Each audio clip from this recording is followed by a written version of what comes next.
मित्रों, एक लड़की की मंडप से बारात सिर्फ इसलिए उठ जाती है क्योंकि दूल्हा नाराज होकर चला जाता है, क्योंकि लड़की के बाप ने उसे 4 व्हीलर देने का वादा किया था और वह उसे पूरा नहीं कर पाया। मित्रों, शादी की तैयारियां पूरी हो चुकी हैं, फेरे होने वाले हैं। लड़की को जब पता चलता है कि दूल्हे के घर वाले, उसके ससुर, सब लोग अड़े हुए हैं कि जब तक गाड़ी नहीं आएगी तब तक हम शादी नहीं करेंगे। ये बात लड़की जब सुनती है तो वह बहुत गुस्सा हो जाती है और आकर साफ मना कर देती है कि मुझे इस लड़के से शादी करनी ही नहीं है, आप बारात आप लेकर जा सकते हैं। लड़की का यह फैसला सुनकर लड़के वाले भी सिर पकड़कर रोने लगे। मित्रों, आपसे एक ही रिक्वेस्ट है, प्लीज़ वीडियो को लाइक करके चैनल को सब्सक्राइब कर लीजिए। मित्रों, ये कहानी है आगरा के पास एक छोटे से गांव में रहने वाली पिंकी की। उसके पिताजी एक प्राइवेट कंपनी में नौकरी कर रहे होते हैं। दिल्ली में बेटी पढ़कर ग्रेजुएशन कर चुकी थी और वह तैयारी भी कर रही थी, लेकिन उसका अभी कहीं कुछ सिलेक्शन हो नहीं पाया था। 3 भाई बहनों में सबसे बड़ी पिंकी थी।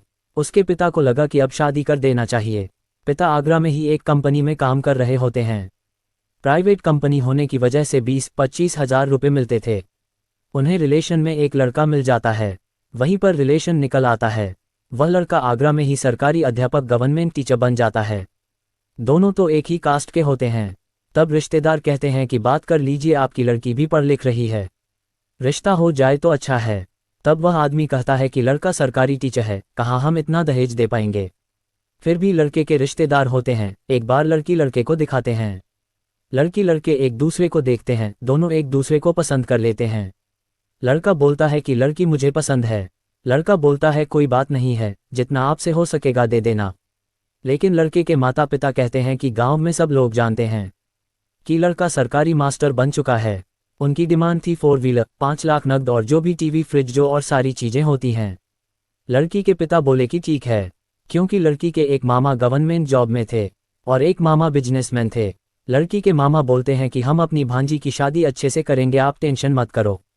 मित्रों, इसके बाद शादी की तैयारियां शुरू हो जाती हैं। बारात आ जाती है। बारात आने से कुछ दिन पहले लड़की के पिता का एक्सीडेंट हो जाता है। वह बुरी तरीके घायल हो जाते हैं, पैरों में चोट आती है, हाथों में सर्जरी होती है और करीब 15 दिन शादी से पहले जो ये सब कुछ होता है और वह एडमिट होते हैं। उनकी सर्जरी में 2-3 लाख रुपए खर्च हो जाते हैं। इनकी जितने भी रुपए जमा थे सब दवा में लग जाता है। फिर ये तय होता है कि शादी अभी कैंसिल कर दिया जाए, लेकिन शादी की डेट फिक्स हो चुकी थी। बहुत सारा सामान खरीद भी लिया गया था। ऐसा में शादी तो करना ही है। इसके बाद लड़की के पिता डिस्चार्ज होकर आ जाते हैं। अभी पूरी तरीके सही भी नहीं हुए होते हैं। बहुत सारा आधा अधूरा सामान आया होता है। आधा अधूरा सामान रिश्तेदारों ने जो पैसे दिए थे उनसे लेकर आए थे। खुद के पैसे थे, वो सारे पैसे दवा में लग जाते हैं। सभी लोग लड़के को ये बात समझाते हैं, देखिए अभी बहुत सारी चीज़ें जो है, गाड़ी की बात थी और सारी चीज़ें जो थी वो बाद में दे देंगे, अभी दवा में पैसे खर्च हो गए। आने वाले समय में 1-1.5 साल के अंदर धीरे धीरे एक एक सामान करके आपको दे दिया जाएगा।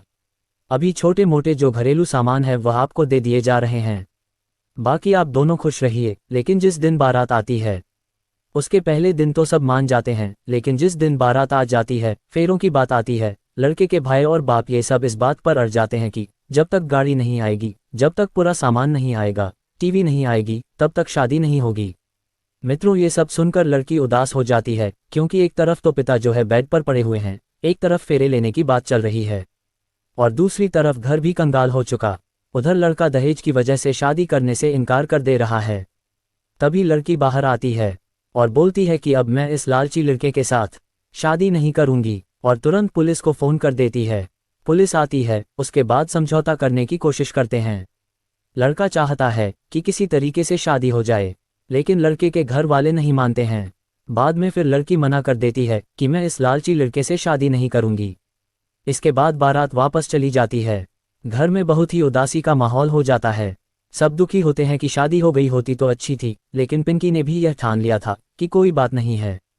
मित्रों, उधर पिता का इलाज चल रहा होता, उसके बाद वो अपने घर वालों को मना कर देती है कि अब शादी मेरी मत करिए। इसके बाद पिंकी बच्चों को ट्यूशन पढ़ाती है और पढ़ती है, लगातार तैयारियां कर रही होती है और शिक्षा विभाग की एक नौकरी आती है। उसमें कुछ दिनों के बाद वह फॉर्म भरती है। वह PCS के थ्रू यूपी में सिलेक्शन हो जाता है और एक बड़ी अधिकारी बन जाती है। मित्रों, अधिकारी बनने के बाद पिंकी का सिलेक्शन, जो पहली पोस्टिंग होती है, वह आगरा में होती है और उसको शिक्षा विभाग एजुकेशन डिपार्टमेंट मिलता है। वह आगरा में बहुत सारी स्कूलों में चेकिंग करने जाती है। वह काम करना उसको अच्छा लगता है।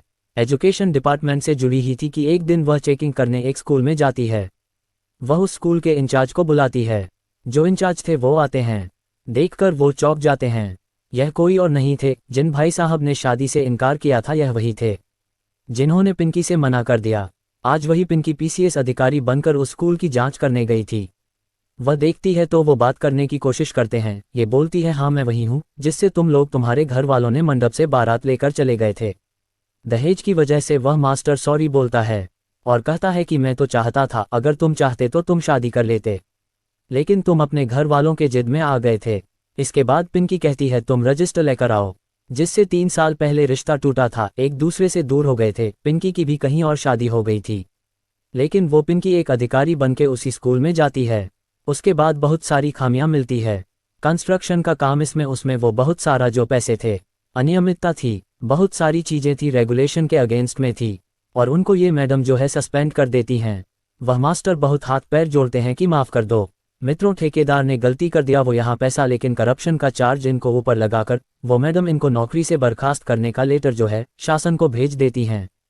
इसके बाद पिंकी अपने घर आती है और अपने पिता से सारी कहानी बताती है कि जिस लड़के से आपने मेरा रिश्ता तय किया था, शायद अगर शादी हो गई होती तो उनके एहसान तले में दब गई होती और आज एक इतना संघर्ष करके एक अधिकारी नहीं बनी होती, जिससे आपका सर और ऊंचा नहीं होता। पिता जब ये बात सुनते हैं तो उनका सीना और ऊंचा हो जाता है। मित्रों, वीडियो अच्छा लगा हो तो वीडियो को लाइक करके चैनल को सब्सक्राइब कर लीजिए।